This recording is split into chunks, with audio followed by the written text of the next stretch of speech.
Do you think we have time for an introduction with the cliffhanger I left you with last episode? No, we don't have time. Amir Timur does not have time. Let's begin. We are now at the winter of 1388 and 1389 AD. Amir Timur has recently returned home to Mawarnar and Samarkand after his victorious 3 years campaign in Iran and the Caucasus. But Timur was essentially forced back home because an alliance of 3 of his enemies were ransacking his homeland while he was absent. This was an alliance between Timur's former ally and adopted son, Khan Tokhtamysh of the Golden Horde, a rebellion in Timur's conquered territory of Khwarezmia, and thirdly and finally, yet another raid from Moghulistan.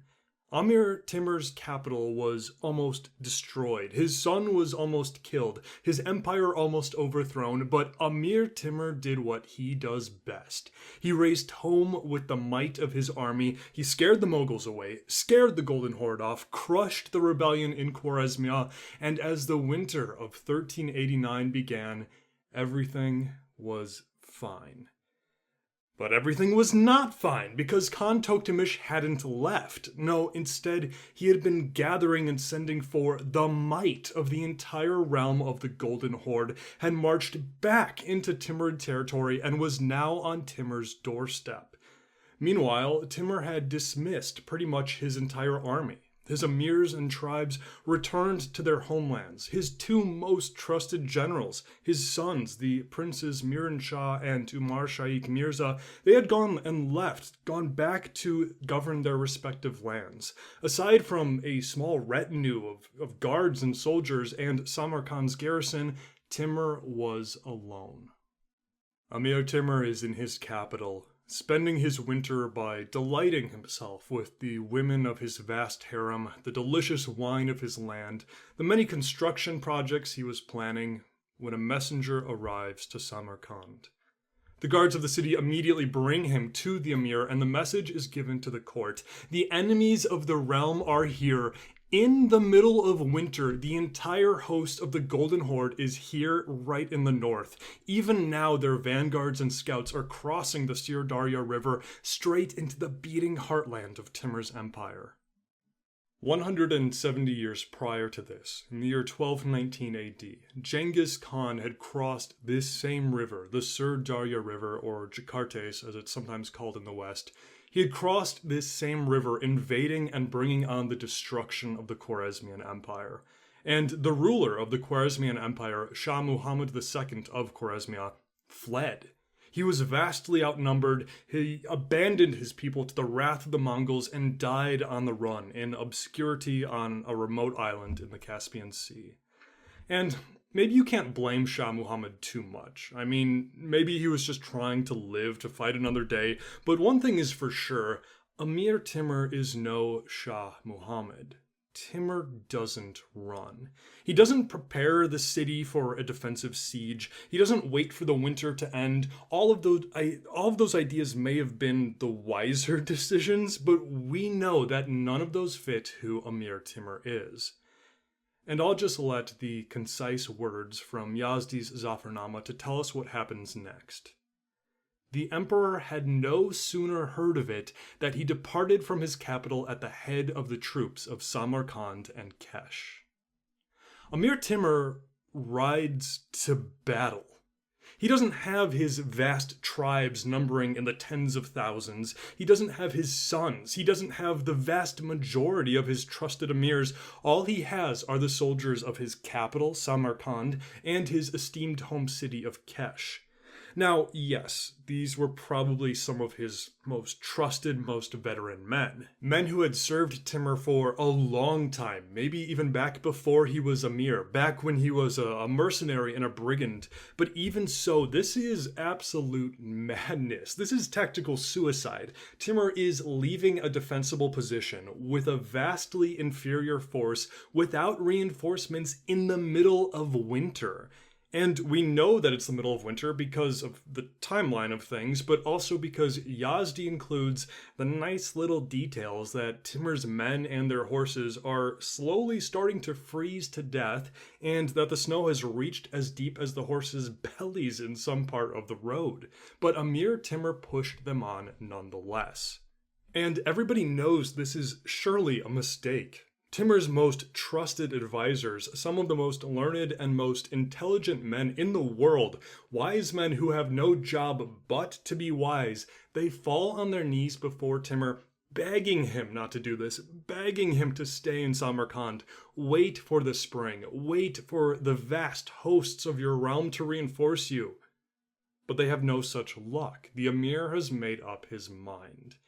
As he marches north with the few men he has, he sends the fastest messengers he has to his whole realm, but especially to the regions closest to Mawarnar. Unfortunately, we don't know what these messages said, but I would imagine it probably went something along the lines of, "Hey there, it's Timur. Get your rear ends in gear as fast as humanly possible and get up here. And if you can't get here before the snow gets too deep, get here as soon as it melts and be ready for campaign." But like we said, Timur does not wait for reinforcements. He presses on. Thankfully for him, though, the apple does not fall far from the tree. The only person who is able to get Timur's call to arms, get his forces together, and travel to the Emir was Timur's eldest living son, the Prince Umar Shaikh Mirza. Umar Shaikh was governor of Andajan and the Fergana Valley, which secured Timur's eastern border, and this wasn't too far away from Samarkand, relatively speaking, so Umar Shaikh was able to arrive in time with his army of Andajan. This was certainly helpful, and Timur praised his son when he joined him, but the situation was still near hopeless. After days, possibly weeks, of slowly trudging through the snow, ice, and mud, marching along the banks of the Surdarya River, Timur's scouts ran into the scouts of the forward vanguard of the Golden Horde. Immediately, Timur called for his men to prepare for battle. Their frozen, shivering marching ranks soon turned into a whirlwind of fiery, organized preparation. Bows were pulled out and strung, horses mounted, the banners raised, furs exchanged for armor, and the war drums began beating, turning this hectic movement into foreboding rhythms. Meanwhile, Timur called for 3 trusted leaders he had with him, 3 emirs, and he told them to take their men, which was a considerable portion of his small army, but nevertheless, take their men and head south, away from the river and away from the enemy. The emirs were probably a bit confused. Timur just can't afford to give up soldiers right now, but they knew better than to ask questions. And now that everything was in motion, now that all the men were ready, Timur mounted his horse next to his son Umar Shaikh, and the Timurid veterans rode to meet the enemy. The majority of the Golden Horde army, along with its leader Khan Tokhtamysh, was not here. This was merely a vanguard contingent. Now, that is more than a mere scouting party. This was definitely a sizable and important part of the larger army, and their job was not just to scout, but to secure the advance, to raid, to do reconnaissance, and put down any resistance to make way for the larger army. So this portion of the Golden Horde army was here, in Timurid lands, marching south alongside the Surdarya River when their scouts came racing back. The Timurids are not wintering in their homes, they're not fleeing before them, no, the Timurids are here. And not just that, but Amir Timur himself is here. The vanguard soldiers of the Golden Horde can't believe what they're hearing. Some don't believe it. Some start nervously pulling out their bows just in case, and then they hear it.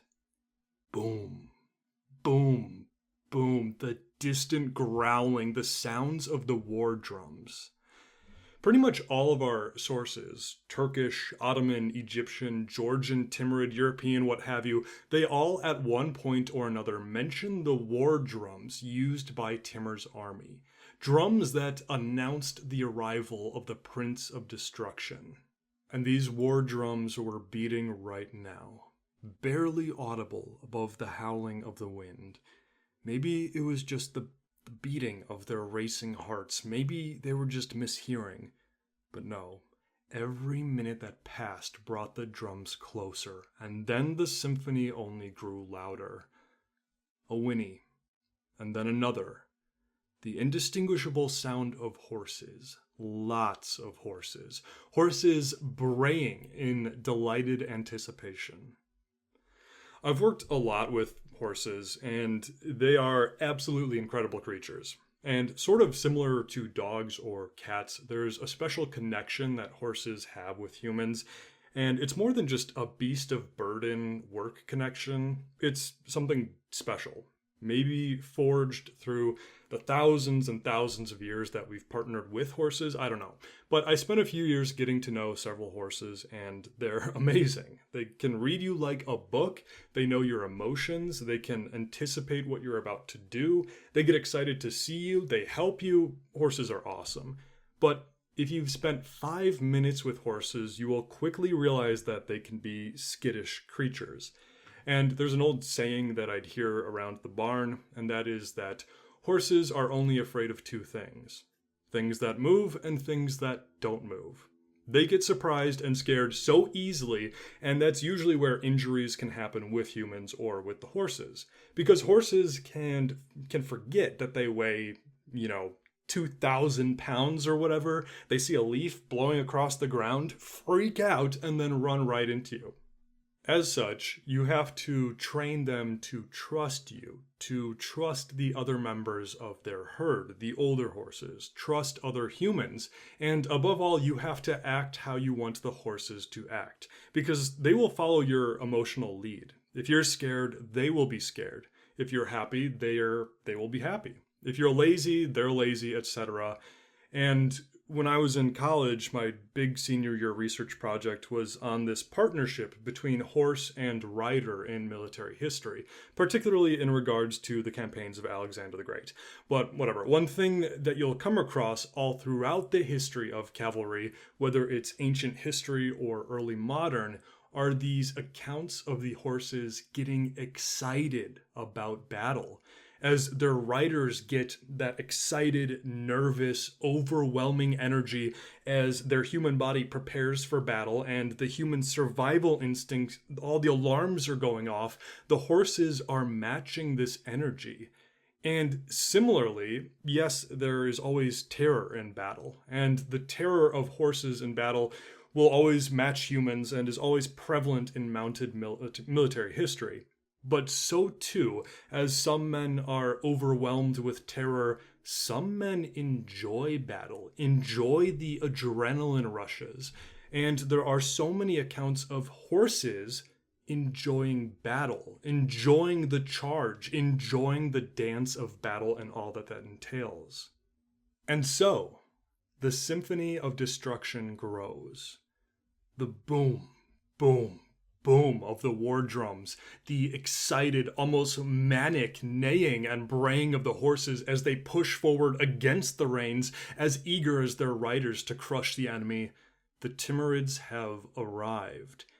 Catching the vanguard utterly unprepared on the banks of the river, the troops of the Golden Horde are all now hastily pulling out their arrows, putting on their shields, quickly trying to jump onto their frantic, terrified horses and trying to assemble some sort of order. And Timur, sitting on his horse, resolute and determined, gives the order: attack. Now, true, this is a tiny fraction of Timurid's army, probably only a few thousand. But they were here now, and they were ready to do what they did best. The drum pace picks up, horns are blown, and the clamoring of equipment and the bellows of the horses are then drowned out as the final piece of the orchestra joins the symphony: the men themselves. Charging in, swords and lances out, arrows being pulled back and then loosed as the men chant in unison the Timurid war cries. From our collection of sources, we know of several Timurid war cries used throughout the decades. Timur's army were known to shout his name upon charging. After all, his name carried such weight, such terror, that, hearing a couple thousand or tens of thousands of men shouting that name, that's a living nightmare. We also know that, especially among his Sunni soldiers, and also especially when fighting non-Muslims, cries of Allahu Akbar were used. This has long been an Islamic war cry, meaning that God is the greatest, or magnify God above everything. And then also, the Zafarnama tells us that during this battle and other battles, the men yelled victory as they charged. And this shout of victory may have been a shortening of a hadith which has the line of, "They will not have victory," which is just such a terrific sentence and a terrifying war cry. So as they charge, the symphony is complete. The drums, the horns, the horses, and then victory. Allahu Akbar, Timur. And the Timurids swept into the terrified Mongols of the north. Arrows shot through the sky, and then the numbers of arrows quickly dwindled as men pulled their lances, their maces, and their swords out while they crashed into the enemy. Yazdi describes the battle with this. There was nothing heard but the noise of the drums, the clashing of scimitars, the neighing of the horses, and the screams of the soldiers. But this isn't a battle. This is a hunt. The Mongols of the Golden Horde are terrified, unprepared for battle, completely taken off guard, and then Timur himself arrives with his army. They have really only one realistic choice. They have to escape. Now, the good news for them is that Mongol warfare is perhaps unmatched when it comes to escape. These are the best and fastest horsemen in the world. And in steppe warfare, remember, there is no dishonor in fleeing a battle you can't win. And so, most of them flee. But here's the bad news. Timur knows how nomads fight. And he has been setting the net that now springs. Arriving in the flank of the retreating Mongols were the 3 Amirs and their soldiers who Timur had sent away days prior.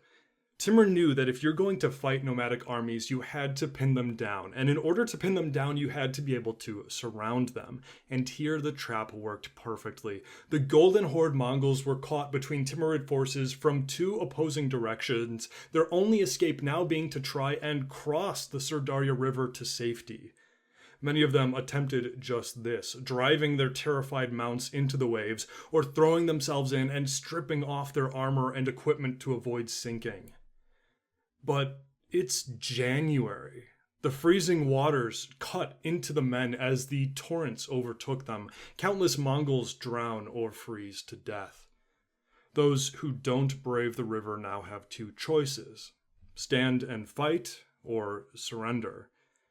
Many of them do stand and fight, but anybody with a weapon is eventually, inevitably cut down or shot full of arrows. So at this point, most of the surviving Mongols just throw down their weapons. Piles of these weapons and shields and armor build up as the men throw up their arms in surrender. Timur has utterly crushed the enemy. Now, again, the majority of the Golden Horde army is still out there on the other side of the river with its leader Khan Tokhtamysh still undealt with. This had only been a small contingent, but the message of the events of the day were clear. If Tokhtamysh intended on attacking Timur further, he would not find Timur sleeping. And then Timur followed this up by sending another unspoken message. Years prior, when Timur's forces had first encountered Tokhtamysh's forces in the mountain passages of the Caucasus, Timur's men had been victorious and countless Golden Horde warriors had surrendered.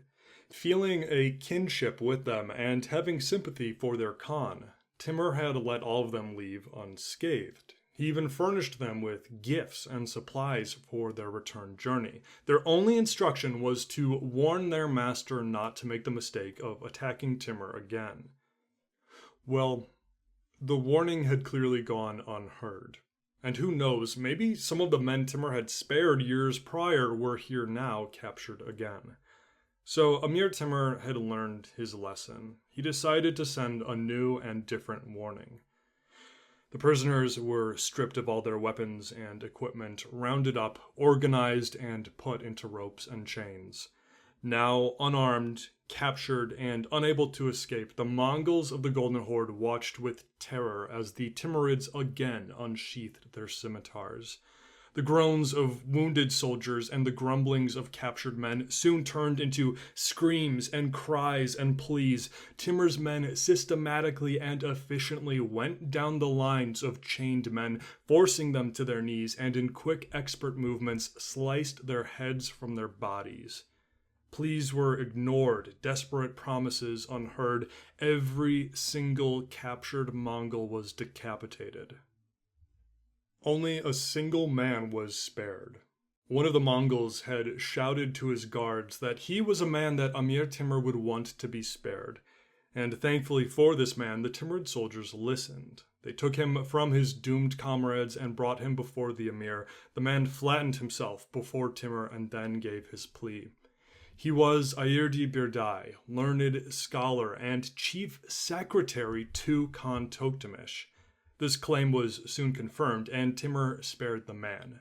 Not only that, but the man was given gifts, including a lavish vest. He was freed from his bondage, enrolled into Timur's personal circle of trusted advisors, and then interrogated about everything he knew about the Golden Horde and Khan Tokhtamysh.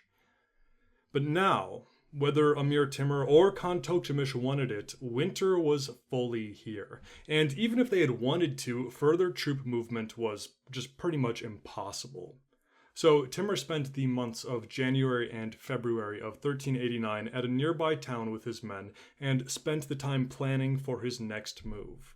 Like we covered last episode, upon Timur's return home, there were 3 issues that had to be dealt with. He had dealt with the first, the Khwarezmian uprising.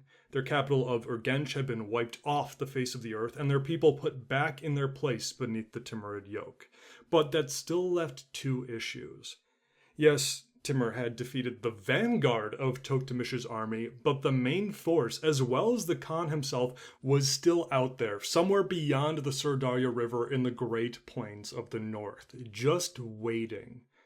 And thirdly and finally, the Mughals in the east, in Moghulistan, under their ruler Khan Kamaruddin, had to be dealt with once and for all. So, while waiting for winter to finish, Timur sent follow-up messages to all of his realm. As soon as the ice begins to melt, no matter where you are stationed or wintering, gather your forces, gather supplies, and come to Mawarnar this spring, ready for action. And so, the spring of 1389 arrives, and with it come the vast hosts of Timur's realm. Persians, Afghans, countless nomadic tribal warriors, Armenians, Khwarezmians, Mongols, Turks, Timur's other trusted son, Prince Miran Shah, they are all here. The might of Timur has assembled. And speaking of assembling, I want to pause here real quick since we didn't have an introduction this episode. But as you know, your support and encouragement is what keeps this podcast running. And because of your incredible support and encouragement, I decided to try and turn this podcast from a hobby to my part-time job. This would let me be able to quit one of my current 2 jobs, giving me more time to work on the show and release more content more frequently.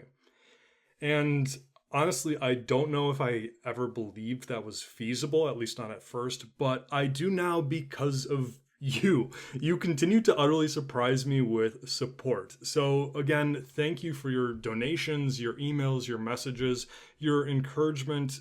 I just can't do this without you. And I also want to give a shout out in particular to some new patrons who have generously joined in donating to the Timur Podcast. Thank you, Ciel, Patrick, Zach, Anarcho, Yay, Dominic, Daniel, Josh, and Dr. J. You guys rock, and I'm just really humbled and encouraged that you like what I do so much. I know life is tough, I know money is tight, so the fact that you're willing to donate is just incredibly generous. Thank you for your donations. Thank you for listening, thank you for your encouraging messages, and thank you for joining me in this journey. But now, let's get back to that journey. Timur has not been the only one on the move since the winter has ended. Messengers and scouts soon bring word that Khan Tokhtamysh and the Golden Horde have invaded Timurid territory again. The city of Yasai had been looted and the fortress of Saran was under siege. Yasai and Saran were 2 settlements in Timur's northernmost border territories. Yasai is the city of Turkestan in southern Kazakhstan today, and Saran is also located in southern Kazakhstan, but it is just an abandoned group of decaying ruins. In Timur's day, though, Saran was a formidable fortress and production center, which provided many of the tiles and bricks that Timur used in his construction projects back in Samarkand. And now, Tokhtamysh was laying siege to Sauron. The defenders were managing to hold out, but their demise was inevitable if Timur didn't act soon. But Timur acted soon. Now that he had his full army, Timur marched to Sauron to lift the siege and have the final face-off with the boy he had helped all those years prior, the man who had betrayed him, the man who had united the Golden Horde against all odds. Timur marched to Tokhtamysh. But there is no battle. Sure, there's some skirmishing here and there, but no ultimate showdown between the Golden Horde and the Timurids. Instead, well, I'll just let the Zafarnama tell us its version of the account. But Khan Tokhtamysh had no sooner received advice of the arrival of our troops that he fled with all of his soldiers who heard of it, and this army, so numerous and well-furnished, which might have rendered itself formidable to all nations, was defeated by a single report, and scattered here and there like grasshoppers on the plains. In short, the name and arms of the conquering Timur were so formidable to his enemies that as soon as they heard of our approach, they made such haste in their flight that we could not perceive even the dust which their horses raised. I love how Yazdi writes, defeated by a single report. It's such a great sentence. But indeed, as Timur approached, the Golden Horde abandoned the siege of Sauron and fled back into the vast northern steppe outside of Timurid territory. Timur sent men to harass them as they left, but for now, the threat of the Golden Horde had been dealt with. Well, I shouldn't say it was dealt with, more like put on hold. This was still a challenge that had to be dealt with, but for the near future, Timur was confident that he had done enough to scare Tokhtamysh away for now. As to just why Tokhtamysh withdrew, we may never know for certain. Yazdi would like us to believe that it was because he and all of his men were terrified of Timur. And don't get me wrong, that could very well be true. This could have all been a blunder by Tokhtamysh. After all, he was not expecting Timur to advance so rapidly and with such a force. Plus, the memory of his vanguard being annihilated by Timur just a month or two prior would have been fresh in his mind. Unfortunately, we have very little when it comes to primary sources from the point of view of the Golden Horde. Nomadic peoples tend not to write things down, and then with the Golden Horde in particular, they did have libraries and records in some of their cities, but these were all burned and destroyed. And that's a bit of a spoiler for a few years down the road. So, for other explanations that Yazdi may have been unaware of or unwilling to admit, I think we need to remember that just like Timur, Khan Tokhtamysh was a brilliant leader and commander, but he was ruling a very rocky empire. He had only just defeated the Muscovites, only just scared off the Lithuanians, and only just put the Italians back in their places on the Crimean Peninsula. But as so often happens with empires that are built around one man, if that man heads east, rebellion is sure to happen in the west. And in the late 1380s and early 1390s, we see just that. The Lithuanians begin encroaching on the Golden Horde's western lands again. In Moscow, even Prince Dmitry Donskoy, who was servant to Tokhtamysh, he made his son the heir of Moscow without the Khan's approval. Historically, under the Mongol yoke, the Rus princes almost always had to go to the Khan and get his approval when naming an heir. So this was kind of a big slap in the face to Tokhtamysh, almost as if the Muscovites are testing the boundaries again, probing at the strength of the Khan.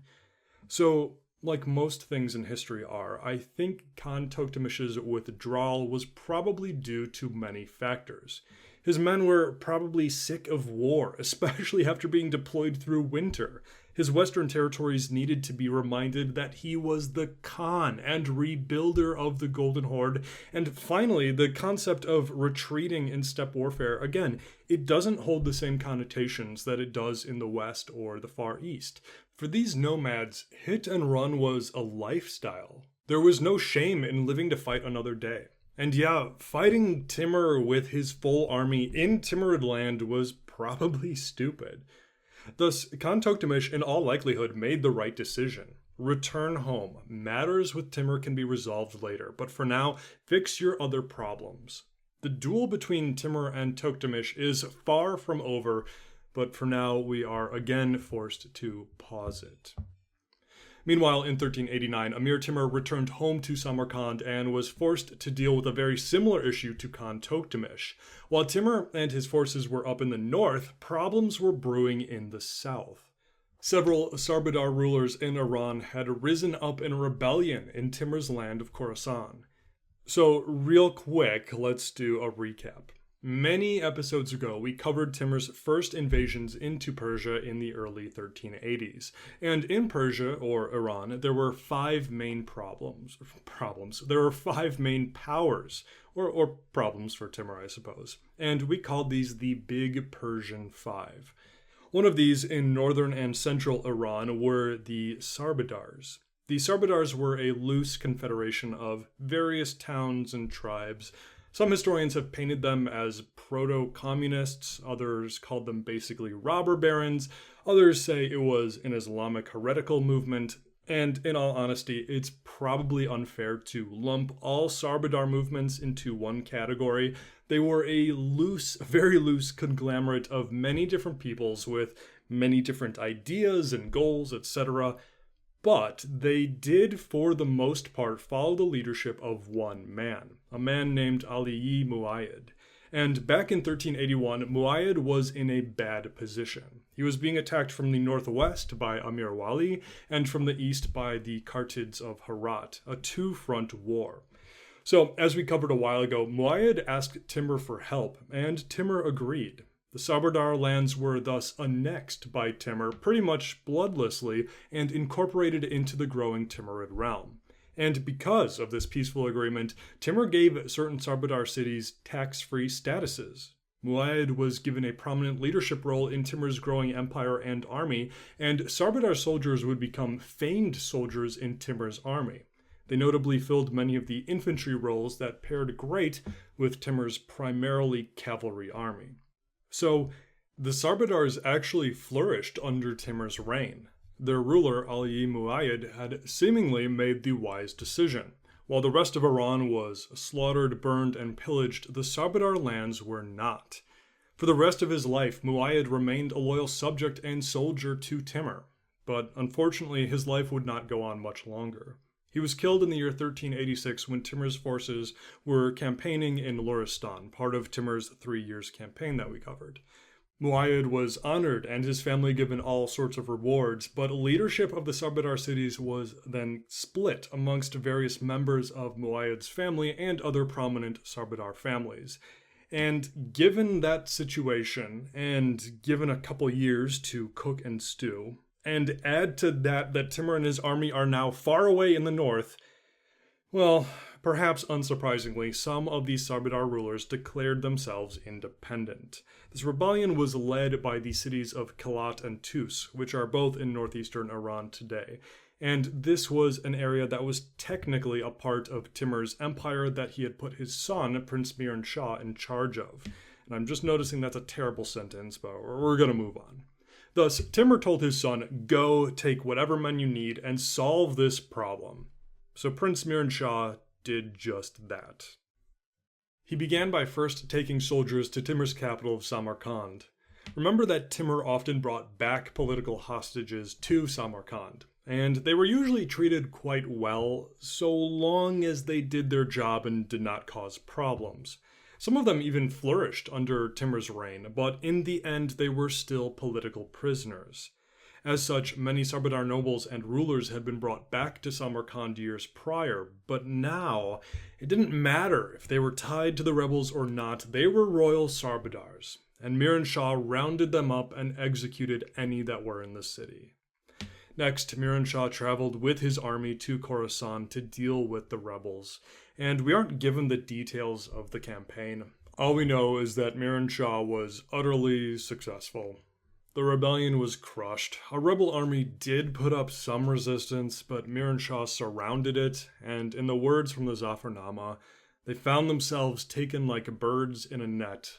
Then all the army of Miran Shah fell on them and cut them to pieces. Almost every noble Sarbadar or any man with any leadership role was killed and executed. Only one man escaped. A Sarbadar prince named Malak Subzavari managed to escape Miran Shah's grasp. The prince was half alive, having been wounded in the battle, and now he only had 2 guards with him. But they managed to escape, and they fled to the south into the lands of the Muzaffarids. The Muzaffarids were technically servant to Timur, but the fires of Isfahan had long been extinguished. The terrifying memories of Timur were being replaced with hopeful dreams of the future, and the Muzaffarids too were beginning to speak about freedom from Timur's hefty yoke. First in hushed whispers, but then slowly into open dialogue. One Muzaffarid in particular, a man named Shah Mansur, was quickly gaining followers who yearned for freedom. He gave refuge to this fleeing Sarbadar prince, and the two formed an alliance. And now, this is yet another problem that Timur would have to deal with in the future. For the time being, though, rebellion in Khorasan had been crushed, and Timur was left to deal with the 2 main issues that remained back home: the Golden Horde and the Moguls. And as the winter ended and the spring began, Timur now had the whole army with him, ready to go. And so he decided to pursue Khan Tokhtamysh into the flat plains of the northern steppe. Oddly enough, though, Yazdi admits something peculiar here. We're told that Timur's advisors came before him, and they begged him not to make this decision. They tell their emir that he is not prepared to make such a campaign, marching into the great steppe without knowing where the enemy is, into lands his men do not know, without dependable sources of food and water. It's gonna end in disaster. Instead, they recommended that Timur deal with the other issue, the Moguls of Moghulistan, because if Timur were to pursue the Golden Horde, the Moguls would surely attack his undefended home without a doubt. Thus, secure your home, secure Samarkand, punish the Moguls, and then you can plan out an attack on Tokhtamysh. And amazingly, Timur hears the wisdom in this and agrees. And this is one of those moments where we have to stop and admire Timur's intelligence and wisdom here. Obviously, I have huge issues with certain aspects of Timur's morality and character and the destruction and death that he left behind, but the man was no dummy. He surrounded himself with the wisest and smartest people, and here's an instance where he gave in to their better judgment. But that means we are now shifting our gaze from Tokhtamysh and the Golden Horde to the east, to the Moguls of Moghulistan. And I like how historian René Grousset introduces this next chapter in Timur's story. He writes, in 1389 and 1390, Tamerlane made a decisive effort to rid himself of the nomads of Moghulistan. Now, apart from a few instances of them showing up to raid, we haven't really talked about the Moguls in a while. But the Moguls have always been an integral part of Timur's story, and they will continue to be involved in Timurid politics and history even after Timur's death. So let's do a quick recap for both of our sakes. So going way back, Genghis Khan and his heirs conquered the largest empire the world had ever seen, the Mongol Empire, in the 1200s and 1300s. And to make ruling this empire more effective and to please various descendants of Genghis Khan, the Mongol Empire is divided into 4 parts, or the 4 Khanates. And very roughly, these are the Ilkhanate in Iran and the Middle East, the Yuan dynasty in eastern China, the Golden Horde spanning across the Eurasian steppe, and the Chagatai Khanate in Central Asia. Upon the death of Monk Khan in the year 1259, the Mongol Empire is no more, and each of its 4 Khanates become their own separate political entities, and as such, they fight each other, they ally with each other, they fight against their non-Mongol neighbors, they ally with their non-Mongol neighbors, and so on and so forth. But in time, each Khanate slowly begins to fall apart. Our story, Timur's story, began with the demise of the Chagatai Khanate in Central Asia. In the 1340s, the Chagatai Khanate itself split into two parts. The western half was known as either Transoxania or Mawarnar, and it is here that Timur would eventually gain power a couple of years later. The eastern half was Moghulistan. This split, however, was soon countered when the capable Mughal ruler, Khan Tokhtamysh, managed to conquer Transoxania and reunite the Chagatai Khanate. But in 1363, Khan Tokhtamysh died. His son Ilyas Hoja was pushed out of Transoxania by none other than Timur, and Timur's ally and brother-in-law, Amir Hussein. The Chagatai Khanate was split again. And as we covered so many episodes ago, Timur eventually had Amir Hussein removed, making him the sole ruler of Transoxania in the year 1370. Meanwhile, in the east, in Moghulistan, Khan Ilyas Hoja managed to stay on for a few years, but he too died, or was killed, in the year 1368. Taking his place was a prominent emir named Amir Kamaruddin. Thus, Timur ruled in the west, while Kamaruddin ruled in the east. And because both men used Chagatai titles, and probably would have liked to reunite the Chagatai Khanate under their name, they fought each other many times, as we have seen. How many times did they fight, you ask? Great question, I have no idea. Okay, that's not actually true. I have an idea. But Timur's campaigns in Moghulistan are annoyingly convoluted. Years ago, I ranted on this podcast about how annoying the term invasion is and what exactly qualifies as an invasion. Well, yeah, things still have not changed. I'm still all flustered about Timur's invasions of Moghulistan, because both our primary sources and our secondary sources disagree on just how many wars Timur and Kamaruddin fought. So, depending on who you ask, and depending on how you define war and invasion, Timur and Kamaruddin fought anywhere between 6 and 8 times between 1370 and where we are now in 1389. It's annoying. There's no standardized list of Timur's invasions of Moghulistan. In fact, to give you an idea of how fuzzy this history is in the general historical sphere, Wikipedia doesn't mention any of Timur's invasions of Moghulistan at all on Timur's Wikipedia page, and that's when you know it's bad.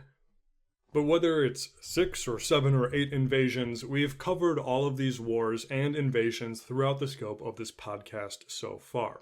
And through them all, there's one common denominator with every war that Timur fights against Kamaruddin and the Mughals. And that is that Khan Kamaruddin always escapes. And this goes back to nomadic armies retreating if they can't achieve victory. Moghulistan was not nearly as settled or developed as Mawarnar. Sure, there were cities, but Mughal power was centered around the nomadic tribes, and they could still remain in power if Timur looted the cities. As long as Khan Kamaruddin is alive, the power of the Mughals lives. Now, before we get into this new invasion, let's talk briefly about this Amir Kamaruddin, leader of the Mughals. Just like Timur, Kamaruddin was of noble families, but he was not a descendant of Genghis Khan. Thus, he could not claim khanship.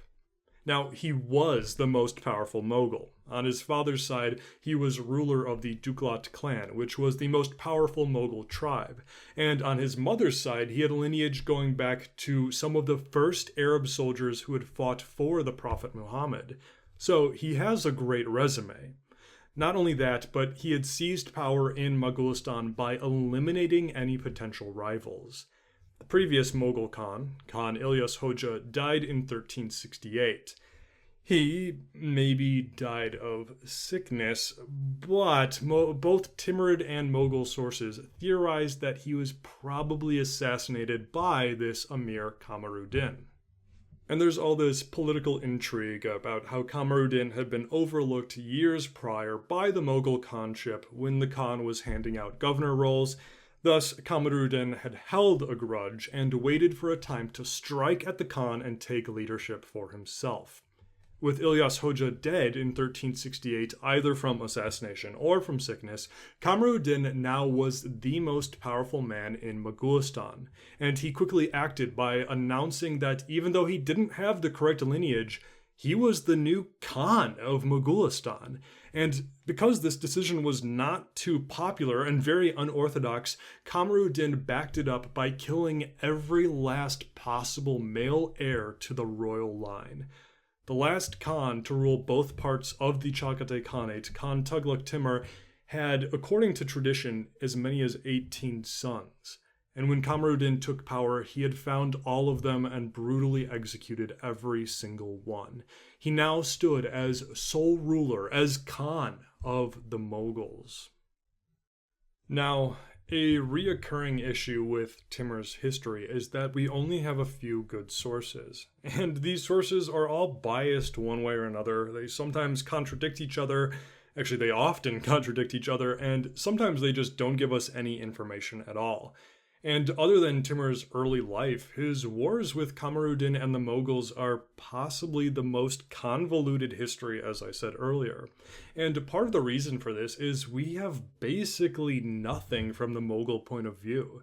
We do have one Mughal source, though, and it's got some things going for it and some things going against it. It's called the Tariq-e-Rashidai, and it was written by a man named Mirza Muhammad Haidar Duklat. Now, the great thing about Haidar's writings as a source for us is that A, he himself was a prominent Mughal prince, military commander, and scholar, and B, given how unapologetically biased medieval sources tend to be, Haidar is actually about as objective and honest as you can get. He openly admits many times that he just doesn't know, or that he's relying on oral tradition, or that the history of something may not make sense. And yes, he does have some very biased political beliefs, but overall, considering other medieval sources, he's very trustworthy. So all things considered, he is a fantastic historical source. The only real problem with Haidar, although no fault of his own of course, is that he's writing Mughal history in the mid-1500s, so 150 to 200 years after they occurred. And he openly tells us many times in his book, hey, I've got nothing to work with here except some vague Mughal traditions and oral history, so take this as you may. So, unfortunately, Haidar's accounts of Timur's wars with Kamaruddin are based off of Yazdi's Zafarnama and old Mughal traditions. Still, though, that is very valuable to us as we're trying to rebuild the past events. And Haidar tells us that as Kamaruddin killed all of the rightful heirs of the Mughal throne and took the Khanship for himself and was dealing with both Timur's ensuing invasions and also dealing with internal strife, after all, he had made himself Khan when he was not a descendant of Genghis Khan, during all of this, Kamaruddin had also made a big mistake. A Mughal Amir, a loyal and honorable man named Amir Khudadad, remained loyal to the royal Mughal line. And this is what Haidar writes. Kamaruddin, according to Mughal tradition, put to death 18 sons of the Khan and assumed the style of Khan for himself. He devoted his attention to the affairs of the state, but in consequence of hostility from the emirs, there was disorder and strife in the country. Moreover, the invasions of Moghulistan, which Amir Timur and his armies undertook at this time, was a serious obstacle to internal progress. But one of Tughlaq Timur Khan's sons, who was still at the breast, being concealed by the loyal Amir Khudadad and Khudadad's mother, Mir Aga, was spared and hidden. Kamaruddin sent everywhere in search of him, but they were successful in hiding the child from his spies. So here's the situation. Kamaruddin makes himself Khan in 1368 or so. He's got a good base of leadership, but there are also many Mughal emirs unhappy with his rule.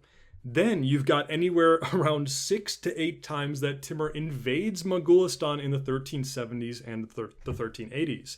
And then on top of all of that, one of the rightful Khan's sons has escaped. He was apparently still nursing in the year 1368, so let's say he was about 1 year old or so then. But now the year is 1389, which puts this boy at about 21 years old. And that's a big problem for Khan Kamaruddin.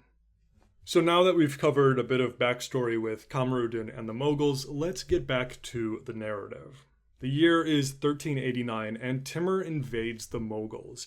And whether it was his 6th or 8th invasion, again, the sources differ, but one thing is for sure, this was his largest invasion of Moghulistan yet. Today, the realm of Moghulistan would roughly fall in the countries of eastern Kazakhstan, Kyrgyzstan, parts of northeastern Tajikistan, and western China. And this is a land that can be incredibly tough to travel through. Never mind travel through it with a huge army. It's got deserts, steppe, huge mountains with very few safe passages. The summers are cruelly hot, the winters are brutally cold, water can be rare, food can be rarer, and invading these regions can soon turn into a nightmare. As such, Timur soon decides that his army is just too large to sustain. He sends 30% of his army back home, and this will ensure that there is some protection in his empire, but he also takes some of the horses from the 30% and gives it to the other 70%, and this ensures that now all of his men have 2 horses. But this causes another issue. Going back to things about horses, fun facts about horses drink a lot of water, anywhere between 5 and 15 gallons or 20 to 55 liters of water a day. So as his army progresses, Timur has to organize scouting parties whose only duty is to find rivers, streams, and melting ice. And then he also has his corps of engineers digging wells as the army progresses, as well as ahead of the army so that water can always be found reliably. Further, he organizes supply chains, going back to the homeland, bringing food, equipment, and other necessary items to ensure that his army is taken care of. And this whole procedure is done so meticulously that it's kind of an incredible accomplishment. In fact, historian René Grousset goes so far as to say this: "It was against Kamaruddin that Tamerlane launched a series of expeditions far less celebrated than those of Persia, Delhi, or Ankara, yet perhaps more remarkable, for they were conducted in a more difficult country against an elusive enemy." But as Timur's men progress further into Moghulistan, through the mountains, across the steppe, everybody is growing more and more uneasy. Where is the enemy? Because they're now firmly past the border territories and instead inside the very heart of Moghulistan. They've been ransacking any villages or towns they come across, enslaving or killing any peasants or other peoples they've found, and still, the Mughal army is nowhere to be found. They haven't even encountered Mughal scouts. At one point, a small army of Mughals is found, maybe 1,000 men or so. They are quickly defeated, but the captured Mughals have no intelligence, no news as to where Khan Kamaruddin or the other Mughals are. And then, some of the locals who had joined Timur admit to him that they've made a mistake. They're leading the Timurids through the wrong mountain pass, and they're gonna have to turn around, and that's gonna cost time and supplies, and it's been weeks now, maybe months. Timur's men are getting more nervous and more restless with every passing day. The Mughals could be anywhere. Things are beginning to look worse and worse for Timur. So he stops his progression, he orders his men to make camp, and he calls for a war council with his most trusted generals and advisors. And they decide that 2 smaller contingents of the army will be sent out, a couple thousand men each. Away from the baggage trains and infantry, these 2 smaller Timurid armies could move faster, scout more effectively, and hopefully have a better chance at finding where the Mughals were. So the first party is sent out, led by 2 of Timur's more trusted emirs, the Shaykh Ali Bahadur and Akutmir. The second group is sent out led by Timur's son, the Prince Umar Shaykh Mirza. Timur tells both groups to ride fast, don't even light fires by night, and make as little noise as possible. Find the Mughal army and report back. So the groups go out, and Timur and the main army wait. Days go by. There's no word from either group.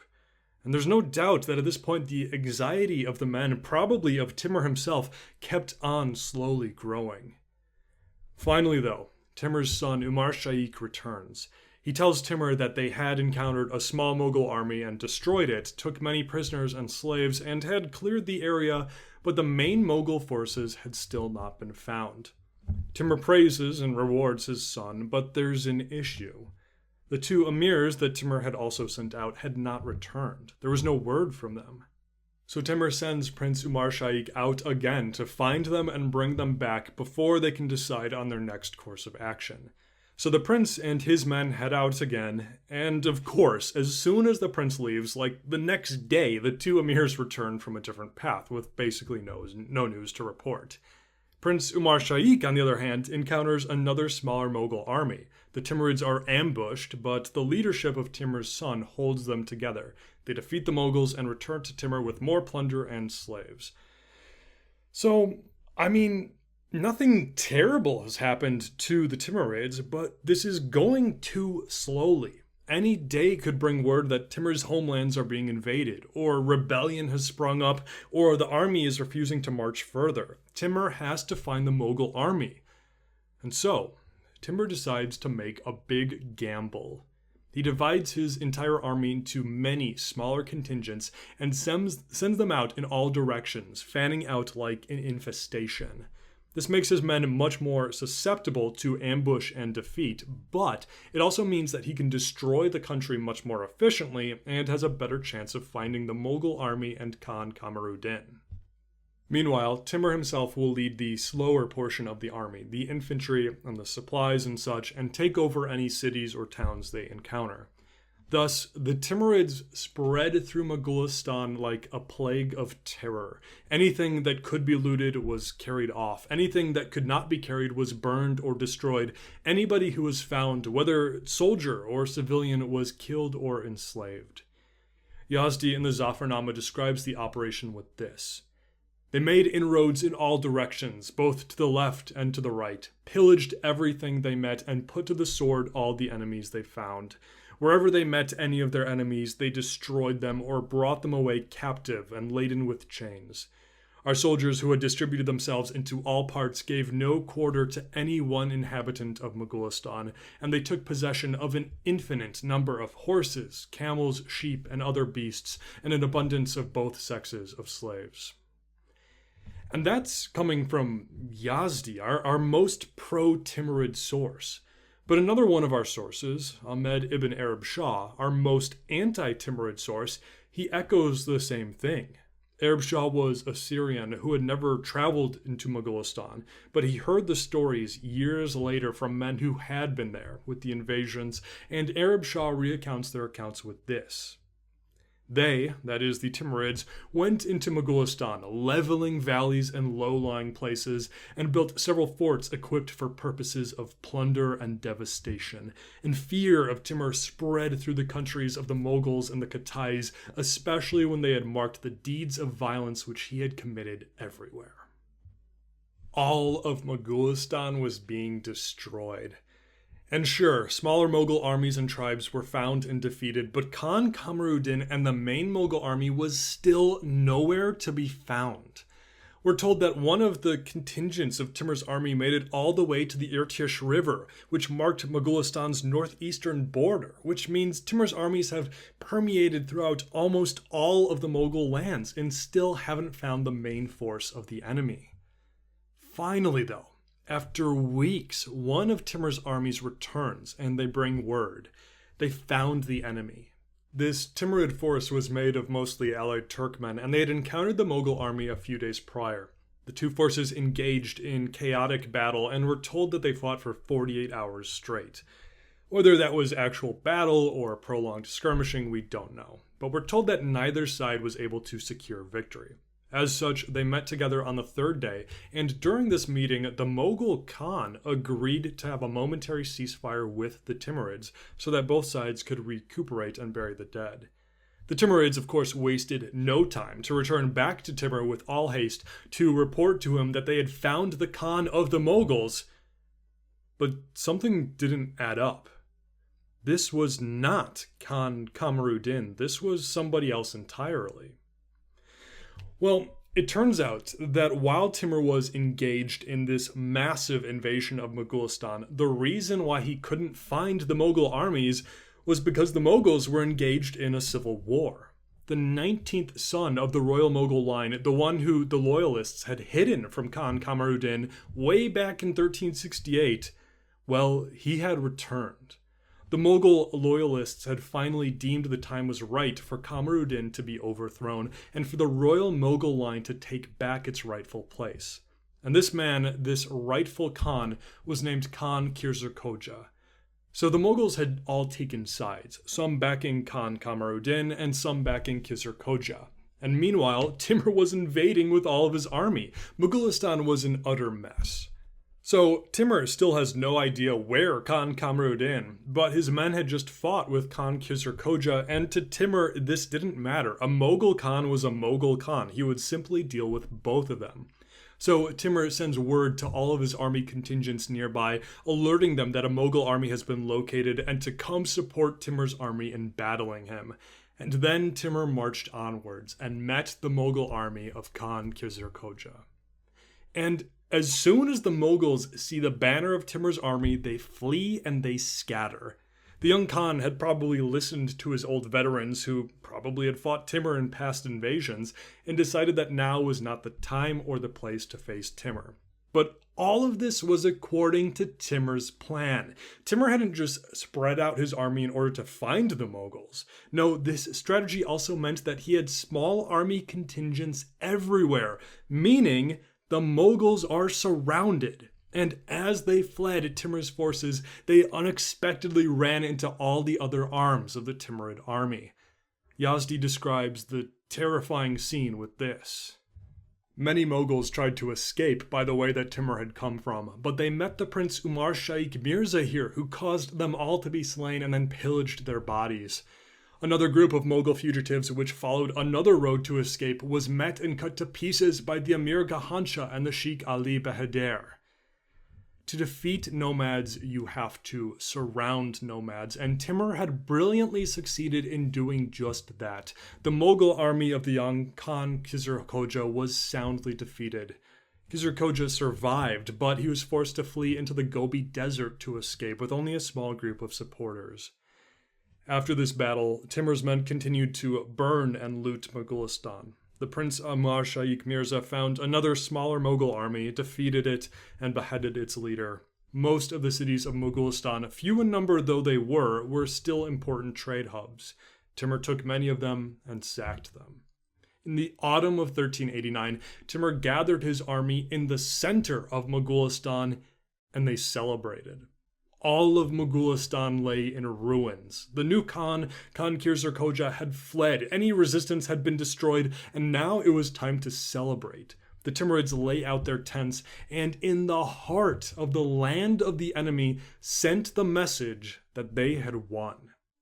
They feasted, they divided the plunder, were praised and awarded by Amir Timur. They enjoyed the wine delivered to them by the prettiest girls of the world, we're told, and they celebrated for days. But as the winter of 1389 began to approach, Timur knew that he had to return home. So the Timurid army returned back to Mawarnar, looting and burning as they went. Timur's invasion of Moghulistan of 1389 had been an utter success. But there's still a problem. Yeah, the new Khan of Moghulistan had been defeated and routed, but what about Khan Kamaruddin? Whatever happened to him? Thus, Timur knew that the Mughal issue still had to be dealt with. But the winter was here. Timur sent his men back home to wait out the ice and snow. As for Timur, he spent the winter by celebrating his campaigns with days of feasting and festivities in Samarkand. Yazdi says that the people of Samarkand, quote, rendered the city so splendid that it seemed as if the season was already turning to spring. Timur then wintered near the city of Bukhara, where apparently he got really into birds and spent many of the weeks of December and January hunting and falconing. He also remarried his daughter. From last episode, you may remember that Timur's son-in-law, Mirakeh, had rebelled against him and then was killed. Well, this meant that Timur's daughter, the Princess Sultan Bakht Begum, could be remarried, and so she was. It was also probably at this time that Timur's mother passed away. The emir mourned her for days and had her buried with all honors in the home city of Kesh. As the winter of 1389 and 1390 ended, Timur then returned to war. He began the year with 2 operations. First of all, word had reached him during the winter that many of his emirs all throughout the realm were acting oddly. For 2 decades now, these emirs and these tribes had been accumulating a ridiculous amount of wealth, slaves, and land thanks to all of Timur's successful campaigns. But now, many of these men were using their absurd amounts of wealth to give all sorts of bribes and gifts to one another. Basically, what they're doing is that they are preparing for life after Timur's death or demise. After all, how long can Timur keep on winning without defeat? Further, even if he isn't defeated, he was probably about 55 years old or so at this point. What happens when he dies? What then?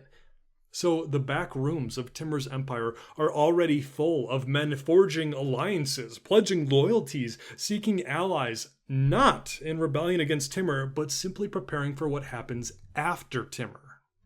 Well, as you can expect, Timur is not happy when he hears this. So he holds a Kurultai, a political gathering in Samarkand in early 1390. He invites all of the most prominent emirs and princes, tribal leaders, and city governors of his realm. There is feasting, celebrations, and rewards. Timur brings forward so many of these men who had served him, and he heaps more rewards and riches upon them for their service. There are royal weddings with huge displays of wealth and celebration, and what Timur is doing here is not punishing his men. After all, they're not rebelling against him. These are guys who had served him, many of them loved him, and you can't really fault them for trying to prepare for the future. But what Timur was doing is that he was showing them that he is more wealthy, more celebrated, more victorious than any of them could ever hope to be, and that he was not going anywhere anytime soon. And then Timur put another check on his subordinates. After the days of feasts and rewards and presentations, Timur had a war council with all of his men.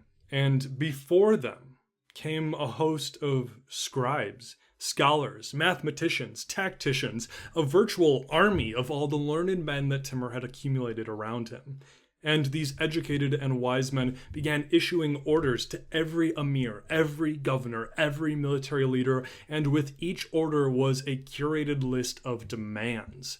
Timur's scholars had gone through all of the records, all of the wealth, all of the tax files, all of the military strength of his whole realm, and had compiled a list of what every emir and every governor and every region, what they could all bring to the table militarily. And the demands are steep. Timur demands that every leader return to their homes, their pastures, their cities, and then based off of whatever population they ruled over, whatever wealth they had, they were to return to Timur with a certain amount of soldiers and supplies. Thus, instead of being allowed to use their wealth to build backroom alliances, all of Timur's leadership now had to use that wealth to gather the greatest, largest, and most supplied army that Timur had yet assembled. This essentially killed 2 birds with 1 stone. Timur had put his men back in their place in a peaceful but resolute way. And also, Timur was now gathering an army with which he could answer the final of the 3 questions that plagued his homeland. Khan Tokhtamysh. Timur's invasion of the Golden Horde was about to commence. Next episode, we will follow Timur's invasion of the Golden Horde. For now, though, there is still one more thing we have to cover today. In the early months of 1390, while Timur's entire army was preparing itself for war, Timur invaded Moghulistan again. He did not embark on this invasion himself. He anticipated that Moghulistan was weak enough, but Kamaruddin was somewhere, still out there. So Timur sent 25,000 men back into Moghulistan with the sole purpose of finding Kamaruddin and ending him once and for all. This Timurid army went into Moghulistan, and after weeks of more plundering and destroying, it finally happened. A scouting group of 400 Timurid soldiers were ambushed by Khan Kamaruddin and the remainder of the Mughal army. These 400 Timurid soldiers put up a good fight, but most of them were killed by the superior foe. When the rest of the Timurid army reached the point of the battle days later, they found one living wounded Timurid soldier who had barely kept alive, surviving on eating grass.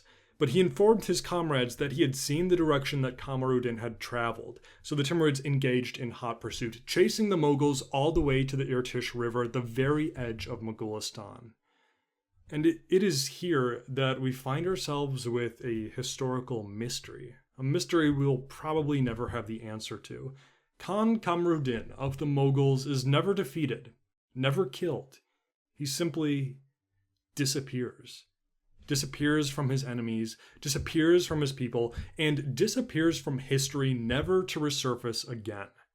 And both our Timurid sources and Mughal sources agree with this, but they do differ on how this happened. So I'll tell you both, and I'll start with the Timurid version first. According to Yazdi, the Timurid army followed Kamaruddin and the fleeing Mughals all the way to the Irtysh River, which was the edge of Mughal territory. And it's here where the Timurids lose the trail. Kamaruddin and the Mughals crossed the river and then escaped into the vast forests of Siberia, or where Yazdi calls it, the place where sables are found. They disappeared here. Kamaruddin never returned to plague the Timurids. The Timurid soldiers crossed the river and left a message just in case the Mughals were to return. They took hot irons and branded countless pine trees with the name of Timur, showing them and the world that the men of Amir Timur had conquered all the way past the banks of the Irtysh River. The army then returned back to the Timurid Empire, where they were praised by Timur and rewarded, thus ending the 1390 Timurid invasion of Moghulistan and ending the story of Khan Kamaruddin. Our Mughal source that we talked about earlier, written by Mirza Muhammad Haidar Duglat, agrees that Kamaruddin disappeared into Siberia, but tells us a different story. According to Haidar, towards the end of his days, Kamaruddin was greatly plagued by dropsy, or edema. And edema is a medical term for the swelling of the lower half of the body from liquids, which can be caused for all sorts of reasons, but it is quite serious and can be deadly. And Haidar tells us that Kamaruddin's edema was so bad that he could not stand, he couldn't get on a horse or command. Thus, his followers decided that he was basically no longer fit or able to rule. And as the Timurids were closing in, Kamaruddin's supporters decided to try and spare him from defeat or capture. And this is how Haidar describes what happened next. So his people carried him into the depths of the forest, and left him there with 2 of his concubines and provisions for a few days. After the invading army had withdrawn, and the scattered inhabitants had returned, they sought for Kamaruddin in the forest, but not a trace of him or his attendants, either dead or alive, could be found. Thus were the Mughal people released from his oppression. After his disappearance, Amir Timur's mind was set at rest with regard to Moghulistan. The Mughals then enjoyed peace and rest. And so, Khan Kamaruddin, in one way or another, disappeared forever into the forests of Siberia. And our sources also agree that for now, Timur was done with Moghulistan. The country had been utterly devastated and was in no way a threat to Timur for the time being. In fact, not only were the wars between Timur and Mughals done, but Timur later allied with the Mughals, securing his eastern border for certain. And I'm going to jump a few years ahead, but since we're talking about the Mughals now, and since our sources disagree on the exact timeline, we're just going to cover this now. But what happens is, soon after Khan Kamaruddin disappears, the Mughals find the rightful Khan, Khan Khizr Khoja, who had been defeated by Timur and had fled into the Gobi Desert. Well, the Mughals find him, they bring him back, and they announce that he is the sole Khan of Moghulistan. And at some point, either in the early 1390s or the late 1390s, again our sources are sketchy, but the Timurids and Mughals form an alliance. A daughter of either Khan Khizr Khoja or another prominent Mughal princess is given to Amir Timur as another wife, making the two powers allies by blood. And for the rest of Khan Khizr Khoja's reign, there is peace between him and Timur, and Moghulistan actually begins to slowly rebuild and prosper again. Haidar describes the Khan's reign with this. When the Khan ascended the throne of the Khanate, the foundations of the state, which under the rule of Kamaruddin and the ascendancy of Amir Timur had much been shaken, were once more strengthened and consolidated.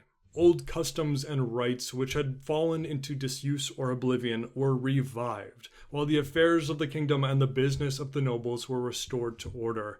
Then did the splendor of the Khan come to illuminate the sovereignty of the Mughals, so that the affairs of Moghulistan prospered.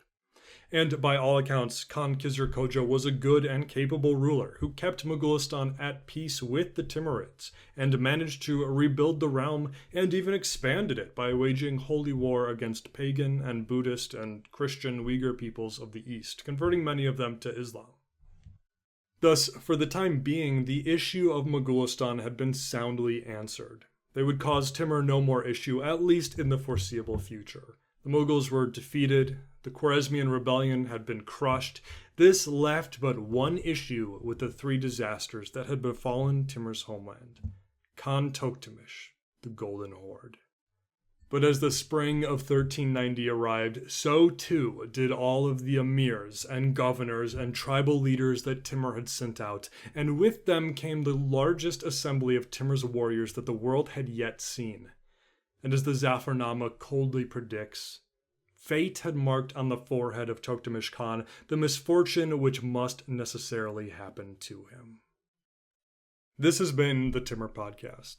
Thank you so much for joining me on this journey. If you want to follow the show or reach out to me for any reason at all, you can do so on Facebook or on X at Timur Podcast, or email me at timurpodcast@gmail.com.